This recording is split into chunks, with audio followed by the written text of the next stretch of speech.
Assalamualaikum warahmatullahi wabarakatuh. Innal hamdalillah nahmaduhu wa nasta'inuhu wa nastaghfiruh wa na'udzu billahi min shururi anfusina wa min sayyiati a'malina.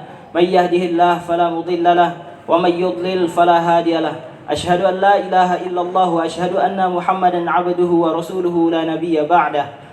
Allahumma salli wa sallim wa barik ala nabiyyina Muhammadin sallallahu alaihi wasallam wa ala alihi wa ashabihi wa man tabi'ahum bi ihsanin ila yaumiddin, amma ba'du.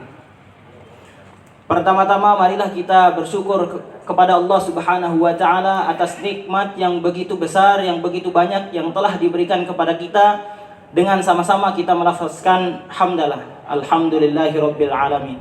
Dan tak lupa pula kita sampaikan, layangkan serta junjungkan salawat serta salam kepada baginda Nabi besar Muhammad sallallahu alaihi wasallam. Allahumma salli wa sallim wa barik alaihi. Mengapa kita bersolawat kepada Nabi besar Muhammad sallallahu alaihi wasallam? Karena tentunya itu adalah bentuk cinta kita kepada Nabi Muhammad sallallahu alaihi wasallam. Dan dijelaskan dalam banyak sekali riwayat bahwasanya siapa yang mencintai Rasulullah sallallahu alaihi wasallam, maka ia akan bersama Rasulullah sallallahu alaihi wasallam nanti di surganya Allah Subhanahu wa taala. Dan salah satu cara kita menunjukkan cinta kita kepada baginda Nabi besar Muhammad sallallahu alaihi wasallam ialah dengan mengikuti, dengan mencontohi apa yang beliau sallallahu alaihi wasallam lakukan. Baik itu kegiatan sehari-hari beliau, kebiasaan beliau, termasuk ibadah-ibadah yang beliau lakukan. Di antara ibadah yang dilakukan oleh beliau sallallahu alaihi wasallam, ada beberapa ibadah yang terpaut dengan hati, seperti sabar, ikhlas, ketakwaan, keimanan, dan lain sebagainya. Ada pula ibadah yang terkait dengan perbuatan, dan ada pula ibadah yang terpaut serta terkait dengan maliyah atau harta. Dan di antara sekian ibadah yang dilakukan oleh Rasulullah sallallahu alaihi wasallam, ada pula ibadah yang dimana ibadah itu terpaut dengan tiga-tiganya. Hati juga terpaut, perbuatan juga terpaut, bahkan harta juga ikut dikeluarkan oleh baginda Nabi besar Muhammad sallallahu alaihi wasallam. Salah satu ibadah yang sangat beliau syiarkan kepada para sahabat, sangat semangat beliau sallallahu alaihi wasallam contohkan kepada para sahabat, ialah ibadah yang insyaallah satu hari lagi kita akan sama-sama lakukan, yaitu ibadah kurban. Bahkan dijelaskan saking semangatnya beliau sallallahu alaihi wasallam berkurban, pada haji wada beliau sallallahu alaihi wasallam berkurban dengan 100 ekor kambing, ekor domba berwarna putih. Beliau mengeluarkan 100 ekor domba, dan 30 dari yang 100 itu disembelih oleh menantunya, yaitu Sayyidina Ali radhiyallahu anhu wa karramallahu wajhah. Disembelihkan oleh menantunya. Saking semangatnya beliau, 30 ekor disembelihkan oleh menantunya. Lalu siapa yang menyembelih 70 sisanya? Yang menyembelih 70 sisanya ialah Rasulullah sallallahu alaihi wasallam sendiri langsung dengan tangannya menyembelihnya.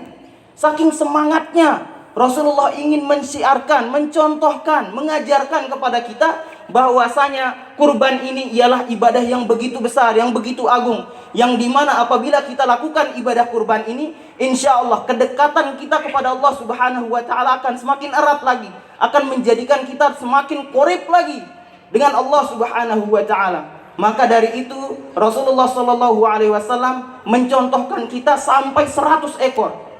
Diriwayatkan bahwasanya Anas bin Malik melihat Rasulullah sallallahu alaihi wasallam ketika berkurban.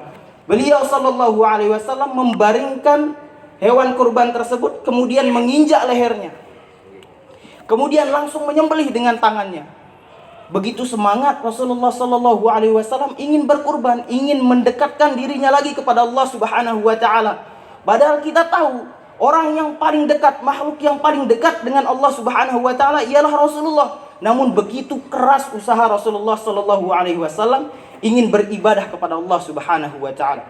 Maka kita, Yayasan Rumah Sakit Islam Nusa Tenggara Barat, mencontohkan juga, mengambil apa yang dilakukan oleh Rasulullah sallallahu alaihi wasallam, berupaya mensyiarkan, mengajarkan masyarakat Nusa Tenggara Barat untuk ikut mengambil bagian dalam ibadah yang begitu besar ini. Sebagaimana tadi yang disampaikan oleh Bapak pimpinan yayasan, bahwasanya ibadah ini terpaut dengan hati. Bagaimana keikhlasan kita? Sebagaimana firman Allah Subhanahu wa taala, "Watlu 'alaihim naba abnai Adam bil haqq dan sampaikanlah cerita tentang kedua anak Nabi Adam dengan sebenar-benarnya. Idz qarraba qurbanan fatuqabbala min ahadihima wa lam yutaqabbal minal akhar.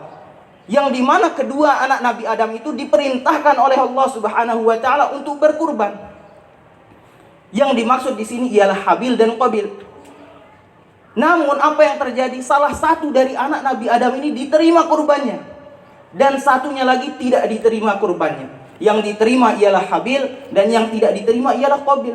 Lalu apa yang terjadi? Saking marahnya Qabil karena tidak diterima kurbannya, maka ia berkata kepada saudaranya, qala la aqtulannak, aku akan membunuhmu wahai saudaraku. Namun Habil dengan kemurahan hatinya, dia memperingati saudaranya. Qala innama yataqabbalullahu minal muttaqin. Wahai saudaraku, sesungguhnya yang diterima kurbannya oleh Allah Subhanahu wa taala ialah orang-orang yang bertakwa. Di dalam ayat ini dapat kita simpulkan bahwasanya ciri orang yang bertakwa ialah mau berusaha untuk melakukan ibadah yang diperintahkan oleh Allah Subhanahu wa taala. Salah satunya ialah kurban ini. Kemudian penafsiran kedua ialah kita sebagai orang yang ingin berkurban maka harus benar-benar bertakwa kepada Allah Subhanahu wa taala. Berusaha mengeluarkan hewan kurban karena ketakwaan kita. Namun ingat, jangan sampai dengan syarat ini kita jadi takut untuk berkorban. Wah, nanti tidak diterima nanti korban saya karena kurang ketakwaan saya. Maka ini adalah pikiran yang salah. Ini adalah godaan setan. Maka yang harus kita lakukan, tetap kita keluarkan korban, namun kita berusaha memperbaiki hati kita. Apabila kita sudah berniat berkorban, sudah menabung dan tabungan sudah banyak, namun niatnya ingin didengar orang, ingin dikenal orang, maka bukan amalannya yang kita putus, namun hati yang kita perbaiki. Sebagaimana juga firman Allah Subhanahu wa taala yang menjelaskan bahwa daging kurban dan darah kurban tidak akan sampai kepada keridhaannya Allah Subhanahu wa taala. Allah Subhanahu wa taala berfirman, la yanalallaha lu'umuha wala dima'uha. Tidak akan sampai kepada keridhaan Allah Subhanahu wa taala lu'umuha. Daging-daging kurban itu tidak akan sampai. Wala dima'uha, dan darah-darahnya tidak akan sampai. Dengan kita hanya sekedar menyembelih saja tidak akan sampai kepada Allah Subhanahu wa taala. Walakin yanaluhu taqwa minkum. Akan tetapi yang membuat daging-daging serta darah-darah kurban ini sampai kepada keridhaannya Allah Subhanahu wa taala ialah at-taqwa minkum. Takwa yang sebenar-benarnya takwa kepada Allah Subhanahu wa taala yang ada pada hati kita. Maka dari itu marilah kita berusaha sebagaimana katanya Mami Yayasan tadi, tiang yang menyampaikan bukan berarti tiang sudah berkorban banyak. Sama sekali belum. Tapi insya Allah kita niatkan mulai hari ini kita sama-sama berusaha. Bagaimana agar kita berusaha ikut andil, ikut bagian dalam ibadah yang begitu besar ini, sehingga nanti kita akan mendapat keridhaan Allah Subhanahu wa taala, dan tentunya hubungan kita dengan Allah Subhanahu wa taala akan lebih qorib lagi dengan ibadah kurban ini.